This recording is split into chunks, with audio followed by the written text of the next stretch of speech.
আজ বানিয়ে দেখাবো দোকানের মতো পারফেক্ট আলুর চপের রেসিপিটি।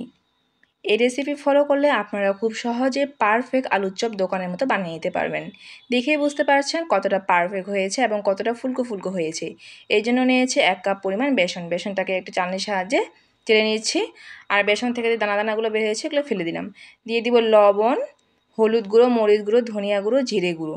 হাত দিয়ে শুকনো উপকরণগুলো মেখে নিচ্ছি। এখন নর্মাল পানি দিয়ে একটি পারফেক্ট ব্যাটার বানিয়ে নেব। অল্প অল্প পানি দিয়ে ব্যাটারটাকে বানিয়ে নিতে হবে। এখন দিয়ে দিচ্ছি 1 চামচ বেকিং পাউডার।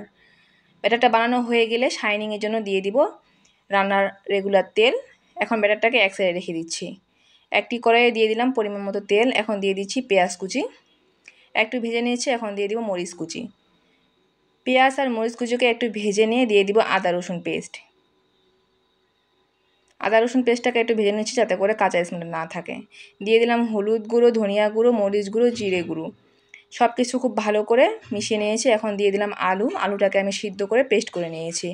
আর দিয়ে দিলাম স্বাদ মতো লবণ। লবণটা একটু বুঝে শুনে ব্যবহার করবেন, কারণ আমি ব্যাটারে লবণ ব্যবহার করেছি। এখন একটি প্লেটে তুলে নিলাম, ঠান্ডা করে নিব। ঠান্ডা হয়ে গিয়েছে আলুটা। এখন হাত দিয়ে আলুর চপগুলোকে বানিয়ে নিব। এরপর ব্যাটারে ডুবিয়ে নিয়েছি আর তেল গরম করে রেখেছি। এখন তেলের মধ্যে সবগুলো আলু চপকে দিয়ে দিব এবং খুব ভালো করে ভেজে নেব। চুলার আঁচকে মিডিয়াম লো আঁচে রাখতে হবে।